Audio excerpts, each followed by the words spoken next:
Bonjour communauté Pierre Vivante. Merci beaucoup d'être là ce dimanche avec nous. ndabaramukije bene data ndashima Imana kubana natwe uyu munsi. Merci de regarder aussi nos vidéos en direct. Nous voulons aussi vous accueillir en présentiel aussi dans nos locaux. Ndabashimira abadukurikiye nabo ku murongo kuba muri kumwe natwe. Aujourd'hui, je voudrais partager une parole qui concerne nos parents. Uyu munsi ndagira ngo tuganire ku ijambo ry'Imana ryo kuvuga ku babyeyi. Et on peut voir que le Saint-Esprit parle parce que j'ai reçu cette parole ce matin. Murabona ko umwuka wera avuga kuko iri jambo naribonye mu gitondo. Et je n'ai pas non plus consulté le pasteur parce que nous avons parlé un petit peu de cette parole aujourd'hui. Kandi ntabwo narinze kubaza pastor kuko nabonye twavuze kuri iri jambo nabwo hamwe. Il a un petit peu prêché sur cette parole. Numvise arivugaho kuva aho yatangiriye yavuze kuri iri jambo. Donc je peux dire que le Saint-Esprit me parle aussi. Ndashaka rero kuvuga ko nanjye umwuka wera yamvugishije. Amen. Donc j'aurais une demande spéciale à vous faire. Ndagira ngo mbasabe ikintu kimwe spécial. Je voudrais qu'on lise certains passages de la Bible. Ndagira ngo dusome imirongo imwe n'imwe muri Bibiliya. Et pendant qu'on la lit, je voudrais qu'on se mette debout. Ariko mu kurisoma ndagira ngo duhaguruke. Alors nous allons commencer par le Deutéronome chapitre 5 verset 16. Turatangirira muri Deutéronome chapitre 16 Deutéronome mu Chapitre Kinyarwanda. 5 verset 16.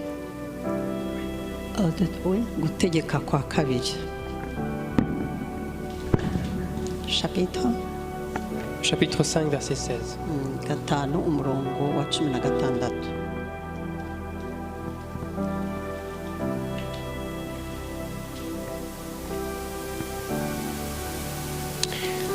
Alors on va commencer à lire tous ensemble, si vous voulez bien lire avec moi pour ceux qui le peuvent. Ndagira ngo dusome twese hamwe ku nanjye ababishoboye. Donc on va commencer à 3. 1, 2, 3. Honore ton père et ta mère, comme l'Éternel ton Dieu te l'ordonne, afin que les jours se prolongent et que tu sois heureux dans le pays que l'Éternel ton Dieu te donne. Amen. Lisons dans Lévitique, chapitre 19, verset 3. Un instant. Et ceux qui le disent en Kinyarwanda, comment ils vont faire? On peut lire ensemble, même si ça ne se correspond pas. Ah, d'accord. Lévitique 19, verset 3.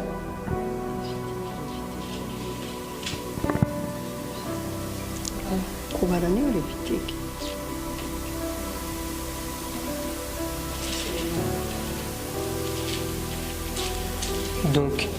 Donc après Exode. C'est après Exode. Après Exode, oui, Abalewi. Donc Lévitique chapitre 19 verset 3. On va lire à 3. 1, 2, 3. Chacun de vous respectera sa mère et son père et l'observera mes sabbats. Je suis l'Éternel, votre Dieu.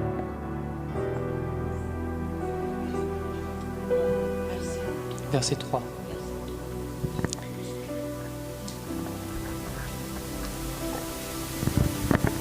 Voilà, donc chacun de vous respectera sa mère et son père et observera mes sabbats. Je suis l'Éternel, votre Dieu. On va encore lire 2 derniers passages. Dans Matthieu, chapitre 15, verset 4.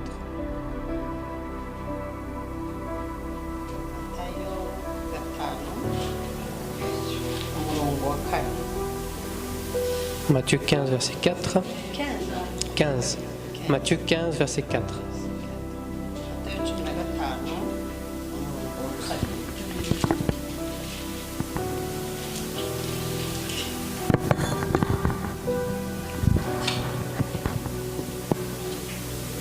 Oui, c'est très bien aussi si il y en a qui ont besoin de l'écouter plutôt que de lire. Donc ceux qui peuvent écouter, écoutent, et ceux qui peuvent le réciter avec nous peuvent le réciter.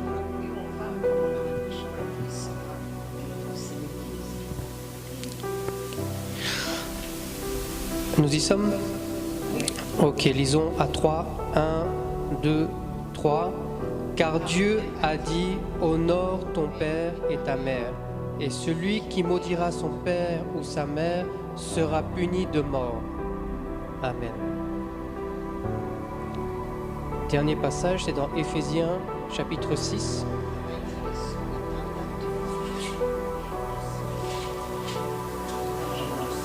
Éphésiens 6. Versets 1 à 3.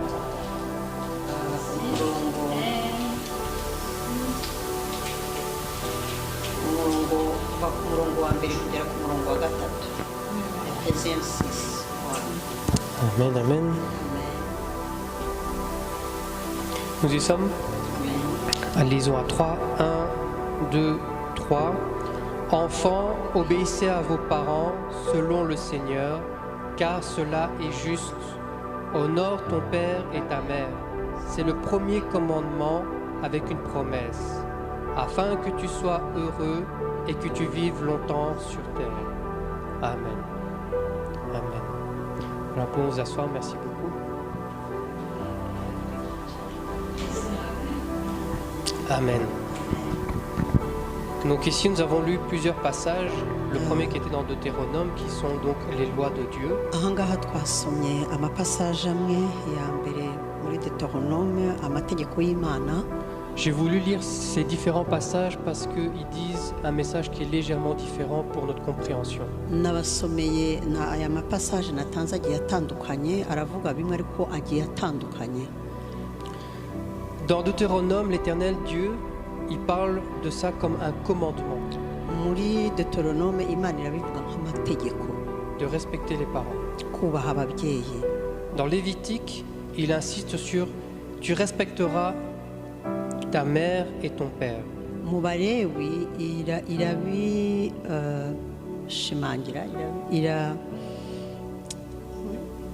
irabishimangira ngo wubahe mama wawe na papa wawe. Dans Matthieu, il insiste en disant que celui qui maudira son père ou sa mère sera puni de mort. Muri Matayo ikongera igashimangira ikavuga ngo uzavuma se cyangwa akavuma nyina ngo azahanwa urupfu rubi. Et enfin, Éphésiens, il insiste que c'est le premier commandement avec une promesse. Hanyuma mu Baefeso akavuga ngo ni itegeko rya mbere ariko ngo ririho isezerano. Et cette promesse, c'est que tu vives longtemps sur la terre. Kandi buryo sezerano ngo nuko ubaho ibihe birebire iminsi myinshi ku isi. Mais aujourd'hui, malheureusement, il y a beaucoup d'enfants qui n'honorent pas leur père ni leur mère. Ariko muri ibi bihe birababaje, hari abana benshi batubaha ababyeyi babo, ari papa wabo ari mama wabo. Ici, le mot honorer est un mot qui doit montrer l'importance des parents dans notre vie. Ahangaha ijambo rivuga ngo wubahe ngo ni ibigaragaza akamaro k'ababyeyi mu buzima bwacu. C'est de savoir et reconnaître l'importance qu'ils ont dans notre vie, parce que c'est par eux que nous venons dans la vie. Ngo nukumva no kumenya akamaro k'ababyeyi, tugomba kumenya yuko ari bo Imana yanyuzeho kugira ngo tube muri iyi si. C'est Dieu qui donne la vie, mais c'est par nos parents que nous naissons. Ni Imana itanga ubuzima ariko tukavuka ku babyeyi bacu. En d'autres mots, vos parents sont Dieu pour vous. Mu magambo make ababyeyi ku isi ni Imana kuri twebwe. Si on se rappelle de Moïse, twibutse amagambo ya Moïse, dans l'Exode, quand il est parti devant Pharaon, Dieu lui a dit qu'il le fera Dieu devant Pharaon. Muri Exode Imana imubwira kuri Pharaon, yaramubwiye ngo nagera kwa Pharaon ngo azaba Imana ya Pharaon. C'est-à-dire en fait que quand vous regardez vos parents, c'est la représentation de Dieu pour vous. Ngo no kuvuga mu magambo make ngo iyo murebye ababyeyi banyu ngo barepresenta Imana kuri mwebwe. Aujourd'hui, on a beaucoup de jeunes, même des adultes, uyu munsi dufite urubyiruko urebye ndetse n'abantu bakuru qui ne veulent plus parler à leurs parents, qui ne veulent même plus les voir, qui les insultent même. badashaka kuvugisha ababyeyi babo, badashaka no kubabona ndetse banabatuka. Mais ça, c'est l'ignorance de la parole, parce que la parole dans Matthieu dit que celui qui maudira son père ou sa mère sera puni de mort. ngo ibyo ngibyo ni ukuba mu mwijima wo kudasobanukirwa kuko Imana ivuga yuko utazubaha se na nyina uzavuma se na nyina azahanwa igihano cy'urupfu. Et cela même si les parents n'entendent pas que vous les maudissez. Icyo gihe niyo n'ababyeyi bataba babyumva ko mubavuma. Il y en a même certains hariho bamwe na bamwe qui laissent d'autres personnes frapper leurs parents. bashobora kureka ndetse n'abantu bagakubita ababyeyi babo. Ils ne s'intercalent même pas. ntibashobora no gutabara ababyeyi ngo bagire icyo babivugaho. Mais tout ce qu'ils ont à dire, c'est ah ben il a mérité ou il a cherché. icyo bashobora kuvuga ni ukuvuga ngo barabishatse ngo barabikwiriye. Ils ne donnent pas cette importance d'honorer ses parents. nta gaciro baha ababyeyi ngo babubahe. J'ai des connaissances à qui on ne peut pas parler des parents. Dès que tu parles des parents, ils ne veulent pas savoir ce que tu racontes. Tu ne peux pas leur dire d'aller parler à leurs parents.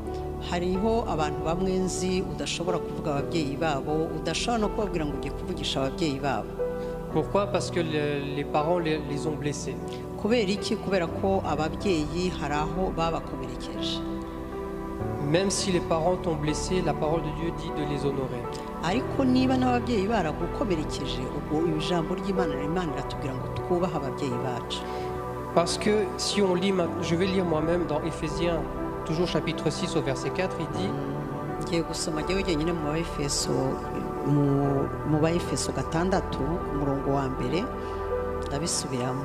Il dit, et vous, pères, n'héritez pas vos enfants, mais élevez-les en les corrigeant et en les instruisant selon le Seigneur. Imana iravuga ngo namwe babyeyi ngo ntimucokoze abana banyu, ngo mubarere neza mubaganiriza.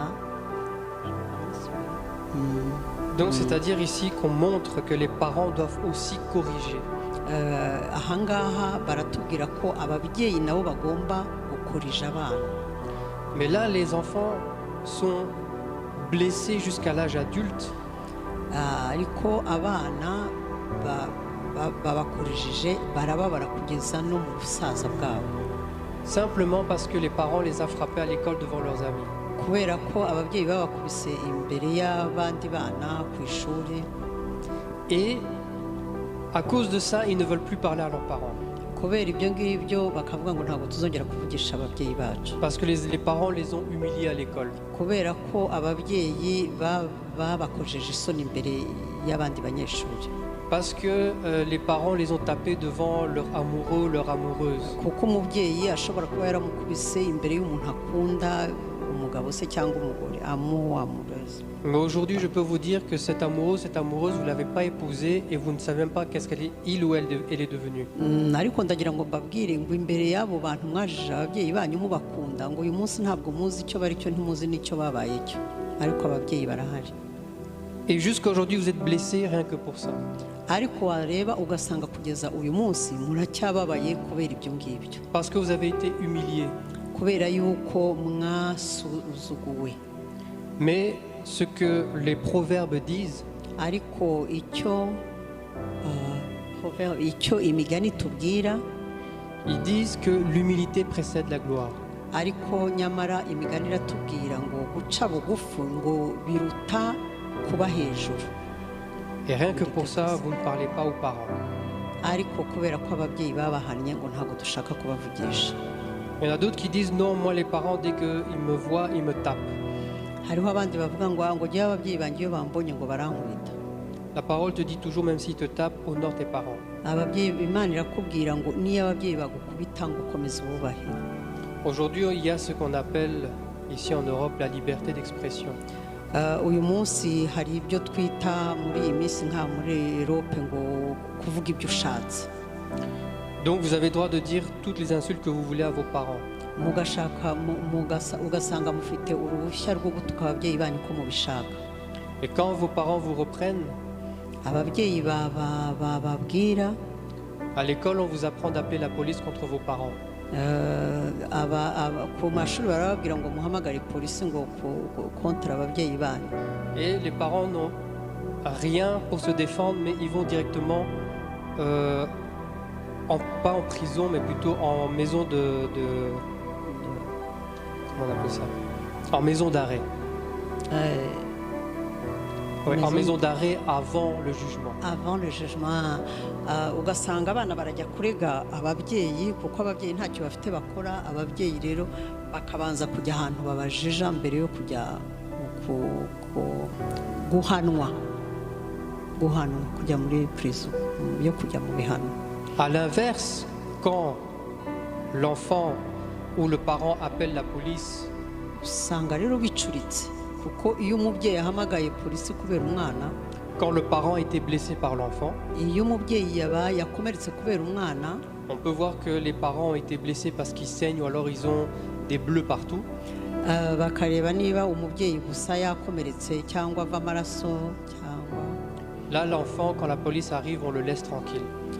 Polisi yaza bakarika umwana bakamuha uburenganzira. Malgré que vous avez du sang qui coule, on ne dit rien à l'enfant, on lui dit ah, vous n'avez pas à le punir. Alors niyo baba basanze umubyeyi ava ugasanga ntacyo bamubwiye, ntabwo bamuhana. À l'inverse, quand vous allez en Afrique, ariko nyamara mugeze muri Afrika uko ibintu bitandukanye, s'il y a même un passant ou un voisin qui entend que vous parlez mal de vos parents, hagira umuntu uhita iruhande rwawe akumva urimo uravuga n'ababyeyi bawe, ce sont même les voisins qui se lèvent contre vous pour vous taper. N'abaturanyi bonyine bashobora guhaguruka bakagukubita kuko uri uvuga ababyeyi bawe nabi. Et à chaque fois qu'il y a quelqu'un qui va arriver, qui va dire mais pourquoi vous tapez l'enfant? Na buri gihe wanahita ukavuga utese kubera iki muri mukubita uyu mwana. Quand on va lui expliquer que c'est parce qu'il manque de respect, il insulte ses parents. Wababwira uti ni ukubera yuko buriya ababyeyi icyubahiro abatuka ndetse akabakubita. Cette personne aussi commence à vous taper parce que vous manquez de respect à votre adulte. Uwo nguwo nawe wabazaga ahubwo arongera agafasha uwagukubitaga nawe akagukubita kuko ubutuka ababyeyi. Et quand maintenant c'est la police qui arrive, ariko polisi ije, maintenant c'est la police qui vous tape jusqu'à vous ramener chez vos parents. ugasanga ahubwo no polisi y'ugukubise binarenze ikakujyana no ku babyeyi ikagukubitirayo. Quand ils vous tapent jusqu'à vous ramener chez les parents, c'est même eux qui demandent pardon pour les enfants. Bagukubita bakujyana bakaba ari bo bagusabira imbabazi ku babyeyi. Mais quand c'est le contraire, quand ce sont vos parents qui se font taper, vous ne vous mettez pas entre deux. Ariko iyo ari ababyeyi biplenya ko abana babakubise nuko baraza bakajya hagati yabo. Il y en a aussi qui ont honte de leurs parents parce que leurs parents ne parlent pas bien français ou ils ont un accent. Hariho abagira isoni nabo ku babyeyi babo ngo nuko ngo batavuga igifaransa neza cyangwa ngo bafite uburyo bavuga. Ils ont honte de les présenter. Ugasanga bafite isoni zo kuberekana. Ils n'osent pas montrer leurs parents parce que leurs parents ont peut-être un handicap ou quoi. Ugasanga hariho ubwo badashaka no kwerekana ababyeyi babo kubera ko bafite ahantu bagoramye, ahantu bari handicapé, bafite ubumuga. Il y en a, je vais même aller plus loin, il y en a qui disent moi je veux plus parler à mes parents parce que mes parents ils m'ont amené chez les sorciers ou des choses comme ça, ils ont vendu mon âme. Reka noneho njye nakure hariho n'abavuga ngo ngewe ntabwo nzongera kuvugisha ababyeyi banjye kubera ko ababyeyi banjye banjyanye ku basorcier bagatanga ubuzima bwanjye. Il y en a qui disent oui parce que mes parents ont voulu me tuer. Hariho abavuga ngo ababyeyi banjye bashatse kunyica. Mais laissez-moi vous dire si je peux vous rappeler l'histoire de Moïse. Ariko ndagira ngo nongere mbabwire niba nabibutsa urugendo rwa Moïse. Ce que Moïse ne savait pas, c'est qu'on avait ordonné de tuer tous les enfants jusqu'à l'âge de 2 ans. Icyo Mose atazi ntabwo yari azi yuko basabye ko bagomba kwica abana bose kugeza ku bafite imyaka 2. Et ce que sa maman a fait, c'est qu'elle l'a mis sur le Nil dans un panier. Ariko nyamara icyo nyina yakoze nuko yataye umwana akamushyira mu gitunga mu nyanja. Est-ce que je peux vous rappeler brièvement ce qu'est le Nil, le lac du Nil?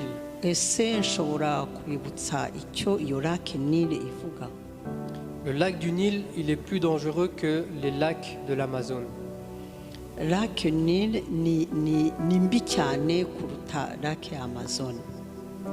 C'est la plus grande concentration de lacs où il y a des crocodiles. niyo rake mbi cyane irimo inyamaswa zose mbi za krokodile. Et pourtant, ce que la maman a fait, c'est de, ariko nyamara umubyeyi icyo yakoze mettre ce panier dans l'eau. yafashe icyo gitunga ashyira umwana we muri ayo mazi azi ko harimo ibyo Dans les courants d'eau. azi ko harimo ibyo bikoko.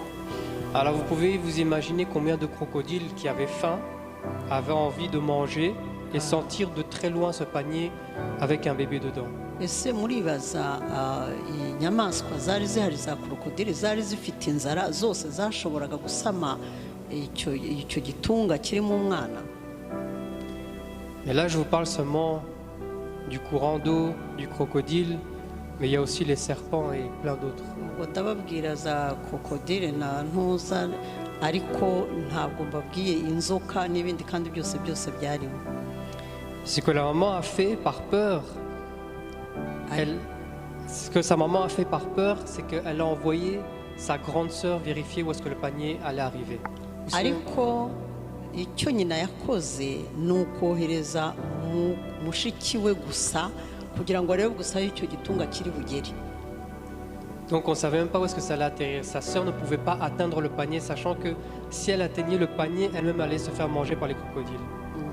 Donc ntabwo ari uko yari agiye gufata igitunga ahubwo yari ukukireba aho kigeze nawe wenyine ntabwo yari gushaka kujyamo kubera ko yari azi ko izo nyamaswa nawe zamurya. Tout ce qu'elle pouvait faire, c'est assister à ce qui se passait. ahubwo ikintu yashobora gukora gusa ni ukureba igihe kiza kuba kuri musaza we. La Bible ne dit pas ça a pris une journée, la Bible ne dit pas ça a pris une année, la Bible ne dit pas si ça a pris un mois ou une semaine. Bibiliya ntabwo itubwira ngo byamaze umunsi umwe, byamaze icyumweru, ukwezi, ntabwo tuzi igihe byamaze. La Bible dit seulement qu'elle observait où est-ce que le panier allait. Bibiliya iratubwira gusa ngo mushiki we gusa yarebagaho ukuntu igitunga kiriho kigenda. Donc vous pouvez vous imaginer les difficultés par lesquelles le panier est passé. Muribaza ibibazo akaga kari gahari kugira ngo iyo paniye yihite. La Bible ne va pas vous dire tout le temps, oui, en fait, dans le lac, il y a ci, le lac, il y a ça, il y a ci, il y a ça. La Bible va vous donner des idées pour ouvrir votre intelligence et votre sagesse de réfléchir. Bibiliya ntishobora kubabwira ngo muri ayo mazi hari ibi n'ibi n'ibi, ngo ahubwo Bibiliya ishaka ko mugira ubwenge mwenyine ngo mutekereze ngo ese kiriya gitunga cyari kugera he, harimo iki muri ayo mazi, kugira ngo Imana idufungure ubwenge nitwe tugomba kubishaka. Parce qu'il y a aussi les hippopotames qui tuent le plus d'hommes dans le monde. Hariho n'amahipopotame yica abantu kurusha izindi nyamaswa zose mu isi. Et pourtant, il y en a qui se plaignent que leurs parents les ont mis dans des situations difficiles là où ils craignaient la mort. Ariko ngo ugasanga hari abavuga ngo ngo ababyeyi banjye ngo banshyize ahantu hagoye ngo aho natinyaga nashoboraga gupfa. Mais ils ne connaissaient pas les circonstances. Ariko ntabwo bari bazi impamvu.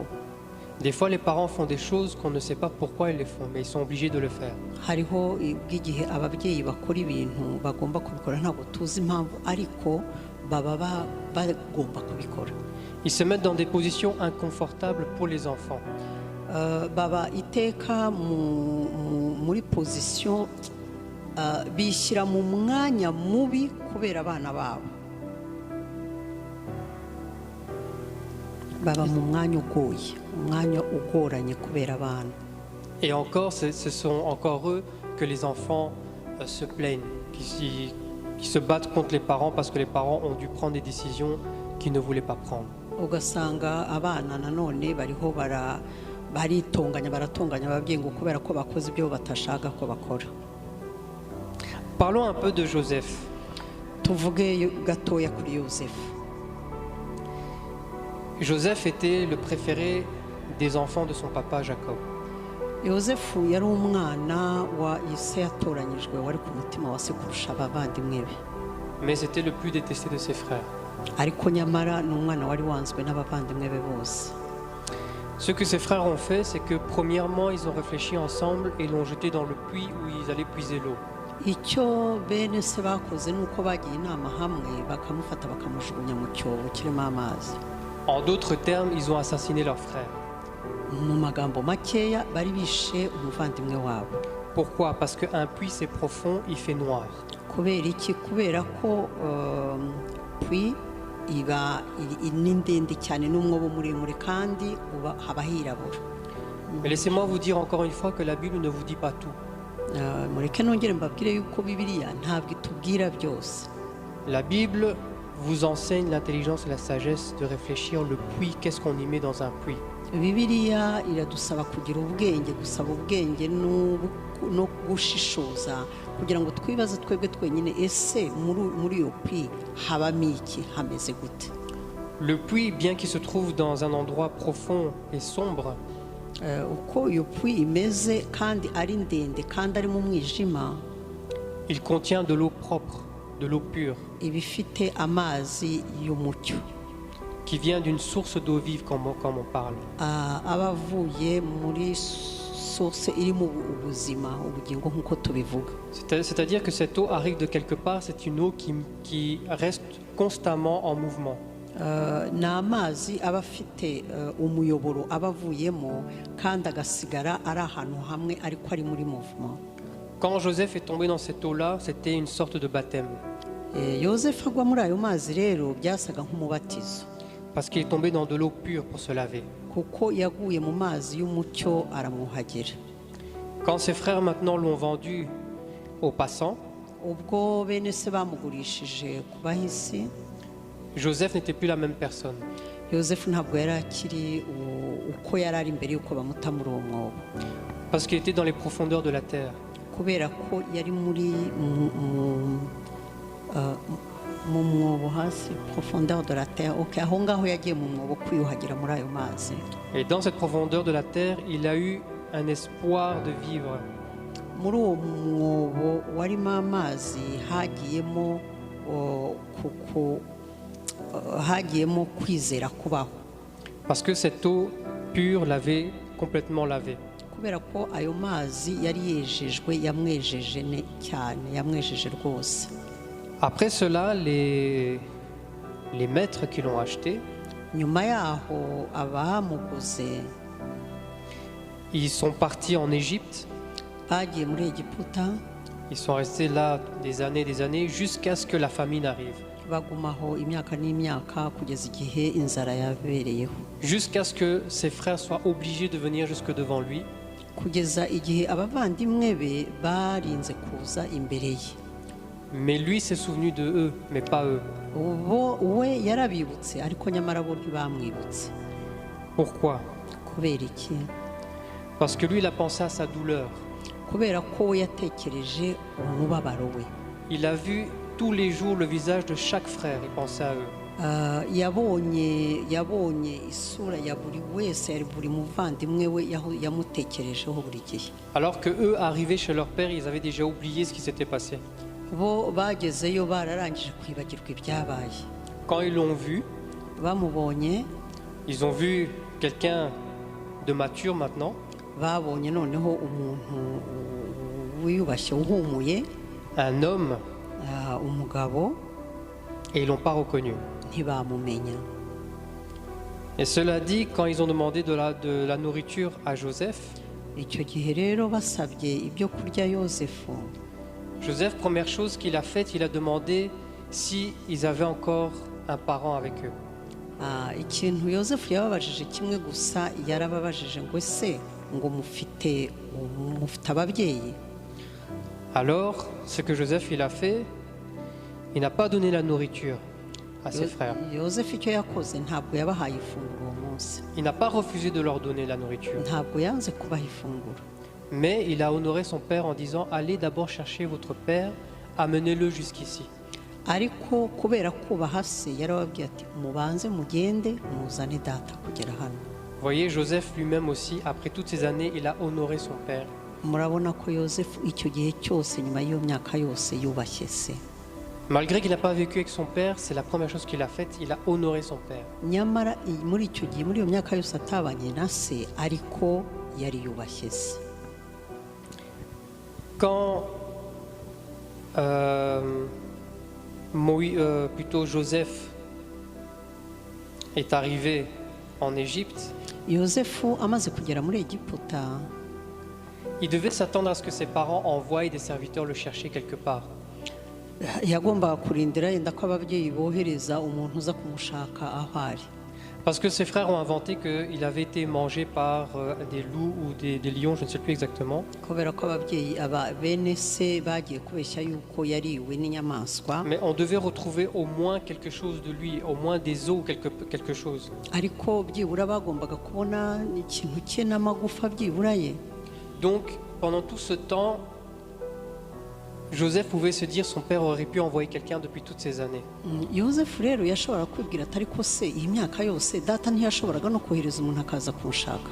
Il aurait pu dire, quand il a vu son père, il aurait pu dire « Mais pourquoi tu l'as cru à mes frères? Pourquoi? Tu sais très bien qu'ils ne m'aiment pas. » Abonye papa we yari kumubwira ati ariko se papa kuki wowe wandetse kugeza iki gihe ntiwari uzi ko abene data batankunda? Et pourtant, il ne s'est même pas souvenu de cette histoire-là, il a honoré son père. Ariko ibyo byose ntabwo yabyibutse, icyo yakoze ni uko yubashye umubyeyi. Amen. Amen. Ensuite, vous avez d'autres enfants qui n'honorent pas leurs parents parce qu'ils demandent à leurs parents de leur payer encore des choses jusqu'à aujourd'hui. Hari abana rero n'ubu ngubu batubaha ababyeyi kubera yuko bagomba gusaba ngo ababyeyi babagurire ibi n'ibi n'ibi kandi bakuze kugeza ubu. Quand je parle de leur payer des choses, ce n'est pas dans le sens que vous comprenez. Moi, je vais vous expliquer exactement ce que je veux dire. Mbabwira kubagurira ibintu ntabwo mu byumva nk'uko mbibabwira ariko hanze mbabwira uko jyewe mbyumva. Quand je dis ça, c'est par exemple un parent a besoin de votre aide et vous... Oui. Habaho ubwo umubyeyi aba akeneye inkunga yanyu. Ils ont besoin que vous leur donnez de l'argent. Les parents ont besoin que vous leur donniez de l'argent. Ababyeyi bakaba bakeneye ko mubaha amafaranga. Vous refusez parce que vous dites non, je dois donner ça à la dîme d'abord. Ugasanga umuntu aravuga ngo ya ngo ntabwo nyaguha ngo kubera ko ngomba kuyatanga kuri dîme mbere na mbere. Mais ça, c'est mal comprendre ce que la Bible veut dire. Ariko ibyo byose ni ukutumva neza icyo Bibiliya ishaka kutubwira. Quand on demande de donner ta dîme, même si tu donnes à tes parents ta dîme, c'est comme si tu l'avais donné à Dieu. Icyo ugomba kumva ni uko iyo uhaye ababyeyi bawe dîme ni nk'aho wayahaye Imana. Et quand maintenant tes parents ont besoin, ils ont un problème, ils ont besoin d'être logés quelque part, ababyeyi baba bakeneye amafaranga, bakeneye kugira logement, bakeneye kuba ahantu, toi maintenant tu oses leur demander un loyer. wowe ugatinyuka kubabwira ngo baguhe loyer. Mais qui t'a soutenu quand tu étais enfant? Ese wowe ninde wakureze, ninde wagukujije ukiri umwana? Qui a payé le lait ou les couches ou ce que tu mangeais? Ninde wakwishyuriye ibiryo cyangwa kusha ugomba kwambara n'ibiryo? Est-ce que tes parents t'ont demandé aujourd'hui de leur retourner l'argent? Ese ababyeyi uyu munsi barakubwiye ngo bishyure? Est-ce que tes parents ont même une fois pensé que tu devais leur rendre quelque chose? Ese ababyeyi bigeze bakwereka n'umunsi wa rimwe ko batekereza yuko ubafitiye ideni? Mais à eux, tu peux pas leur dire que ce sont leurs parents parce que c'est comme ça. Ce sont des personnes comme les autres. Ils doivent te payer aussi un loyer, ils doivent te payer ici parce que les autres te payent aussi. Ariko ugomba kubabwira ngo bo bagomba kwishyura bakagira gute kuko n'abandi bakwishyura. Et d'autres vont vous dire mais pourquoi moi je dois honorer mon père ou ma mère qui ne m'aiment pas? Ugasanga abandi barakubwira ngo se ngo nahera iki data cyangwa mama ngo kandi batankunda. Mais pourquoi on cherche des réponses intelligentes ou scientifiques à ça? Ese kubera iki abantu bashaka ibisubizo by'ubwenge cyangwa ibisubizo bya siyanse? Parce que la réponse qu'on nous donne, c'est dans Éphésiens chapitre 6, versets 1 à 3. Igisubizo baduha kiri mu Baefeso 6 kuva ku murongo wa mbere kugeza ku wa 3. Il y en a qui vont vous dire oui, mais quand même, moi je ne veux pas, mes parents ils me tapent tout le temps. Hari ukubwira atereka rwose jyewe ntabwo nshaka ababyeyi banjye barankubise buri gihe. Éphésiens nous dit tout simplement obéissez à vos parents. Mu Baefeso barakubwira gusa ngo ubaha ababyeyi bawe. Non, ils m'aiment pas, ils me parlent plus. Noya ntago bankunda ntago bakimvugisha. Honore ton père et ta mère. Ubaha so na nyoko. Non, moi je veux plus les voir. No, jye sinshaka kongera kubabona. Et ici, ça nous dit afin que tu sois heureux et que tu vives longtemps sur la terre. nyamara ijambo ry'imana rirakubwira ngo bubahe kugira ngo ubeho mu munezero kandi ubeho igihe kirekire mu isi. Donc il n'y a pas de réponse scientifique ou intelligente ou plus sage que ça. nta gisubizo cy'ubwenge cyangwa cya siyanse kiruta ijambo ry'imana. Si tu veux vivre longtemps, niba ushaka kubaho igihe kirekire honore ton père et ta mère. ubaha so na nyoko. Je vais même aller plus loin.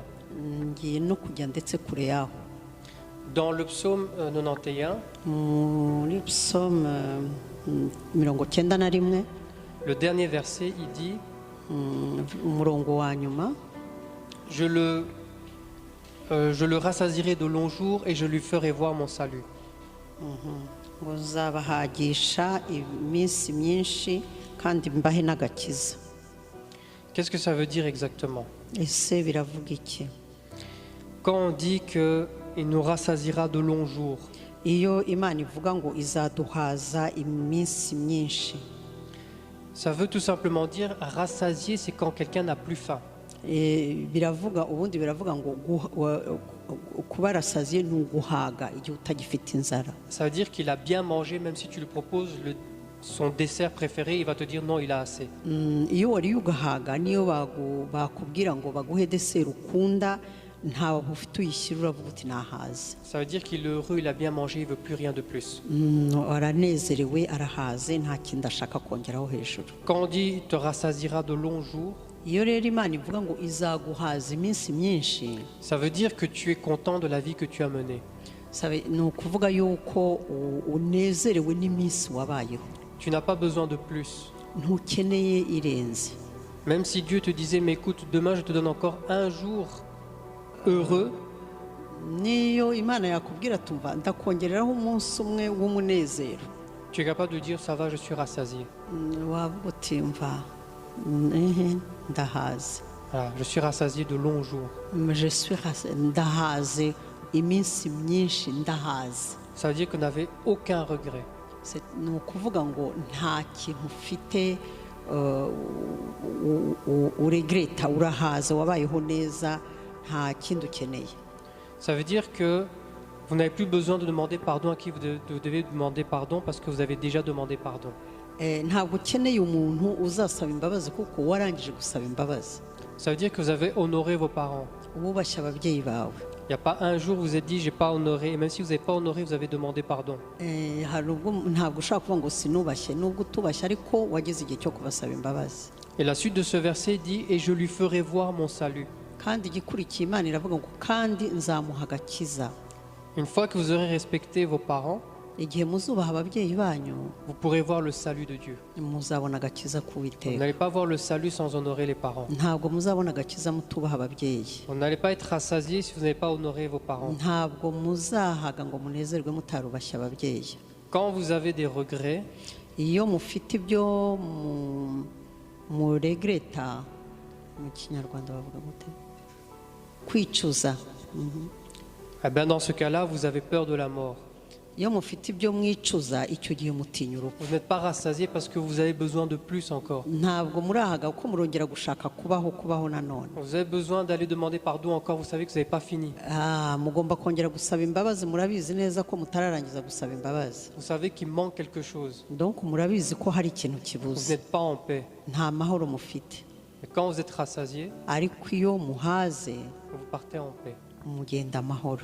Honorez vos pères et vos mwubaha mères. ababyeyi banyu, Je rappelle- mama n'abapapa banyu. Je rappelle que ce commandement est le premier avec une promesse. nibutse yuko iri tegeko ari ryo rya mbere kandi ririho amasezerano. La Bible dit que tu vivras longtemps sur la terre. ijambo ry'imana riravuga ngo uzabaho igihe kirekire ku isi. Donc, arrêtez de demander pourquoi j'honorerai mon père et ma mère s'ils m'insultent, s'ils me tapent, s'ils m'ont fait ci, s'ils m'ont fait ça. ntimukongere rero gushakisha kuvuga ngo ese ngo ni ukubera ikintu ubaha ababyeyi ngo bagize gutya na gutya, ngo ibyo bintu nimubireke. ntabwo mugomba kuvuga ngo ababyeyi bagize gutya, nimububahe Parce que c'est ton bien à toi-même.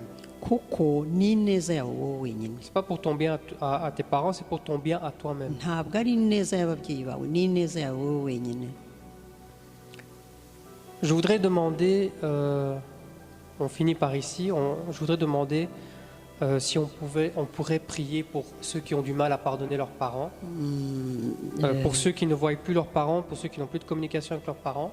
ndarangiriza ahangaha ariko mbasaba ngo dusenge dushake abatakivugana n'ababyeyi babo, abatakibona ababyeyi babo, abatakibavugisha, abatameranye neza n'ababyeyi, qui puissent trouver la force de pardonner à leurs parents, kugira ngo bagire imbaraga zo kubabarira ababyeyi babo, qui puissent avoir la force de parler à leurs parents, de kugira prendre ngo contact. bagire imbaraga zo gufata contact n'ababyeyi babo, bagire kuganira n'ababyeyi babo.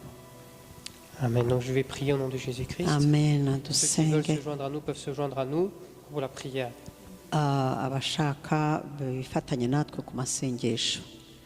Père de Tout-Puissant, nous venons au nom de Jésus-Christ, nous te demandons, Seigneur, de descendre sur la terre au nom de Jésus-Christ, de poser ta main sur les familles, Père, ceux qui n'ont plus de communication avec leurs parents, que tu puisses les toucher au nom de Jésus-Christ, que tu puisses mettre la force du Saint-Esprit, Seigneur, mettre des paroles dans leur langue afin qu'ils puissent toucher le cœur de leurs parents, qu'ils puissent, Seigneur, avoir un contact avec leurs parents au nom de Jésus-Christ. Nous demandons, Père, mwami Imana ubashoboze kugira ngo barebe ababyeyi babo, kugira ngo Mana bashobore kubabarira ababyeyi babo, kugira ngo bashobore kuvugana nabo. Data mu turagira ngo Mwami Imana bashoboze kugira ngo bagire urukundo, bagire umuryango, bagire famiye, baba umwe muri famiye, kuko Mana nta bushobozi bafite kandi ntabwo bameze neza, nta nubwo bazi aho bashobora gutangirira, ariko Mana ubarambikeho ikiganza, ubahe Data wo mu ijuru, bagirire neza, ubahe imbaraga, ubashoboze Mana. Turabigusabye Data ni ukuri mu izina rya Yesu, ngo ugenderere buri wese Mwami Imana, utabishoboye Mana umuhe intege, wowe ushoboye byose. Data hari ibyo bo badashobora, ariko waduhaye imbaraga z'umwuka wera, umwuka wera wadushoboza, umwuka wera wadufasha, umwuka wera Mwami Imana wakora ku mutima wa buri wese, umwuka wera waturuhura Mana, wohereza umwuka wera kuri buri wese Data wo mu ijuru muri icyo kibazo. Mana umugenderere ku bw'ubuntu bwawe Data wo mu ijuru, turakwinginze. Ushobora Mwami Imana kumucisha bugufi, ushobora kumugenderera ukamuha Data kubana n'ababyeyi be, ukamuha Mwami Imana gusubirana n'abavandimwe be. Data turabigusaba mu izina rya Yesu. Hari abo tuzi, hari n'abo tutazi, ariko Uwiteka Mwami ishobora byose turakwinginze. Nta rukundo igihe badafite urukundo rwo gusangira n'ababyeyi babo, igihe badafite urukundo rwo kugira ngo babane n'abavandimwe babo. Data wo mu ijuru nta rukundo ruba ruhari, nta n'amahoro baba bafite, ariko Data turagira ngo Mwami Imana ubabarire, utubabarire Uwiteka Mwami ishobora byose, buri wese umubabarire, ahubwo umushobozi ugendere buri wese ku mutima. Data hari umwuka wera niwe ushobora gukora byose, ugenderera uwo mutima niwo uzi byose Mwami Imana. Nta wundi Data wo mu ijuru uzi umuntu nk'uko yiyizi, ni wowe wenyine uzi umuntu, nawe wenyine akimenya, ntabwo umuntu yamenya undi. Rero Data buri wese ufite umutima umeze gutyo, turakwinginze ugendere umutima we, umwuzuze, umugirire ubuntu, umwuzuze, ushyiremo umucyo mu buzima bwe, ushyiremo umucyo mu mutima we. Mana turasabira imiryango imeze gutyo yatatanye, turayisabira Data wo mu ijuru ngo yisubiranye, turasabira Mwami Imana imbabazi, ariko dusabira n'ababyeyi imbabazi. Data turakwinginze ugenderera imiryango yose Mana.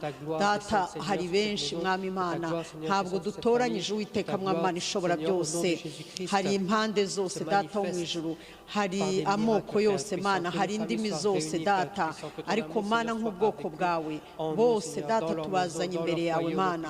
Abari muri ibyo bibazo Data turakwinginze, ntabwo bashobora kugira amahoro Mwami Imana, nta nubwo bagira Data kugira ngo bagire ubugingo buhoraho iteka ryose, kuko harimo itegeko Mwami Imana risaba ngo bubahe ababyeyi, ngo niho bazabona umugisha, bakabona kubaho iminsi miremire no kubona ubugingo. Turakwinginze rero Data, hari benshi bicwa no kutamenya, turakwingize Mwami Imana ubagenderere kugira ngo bazagire ubwo bugingo, bazagire umuryango.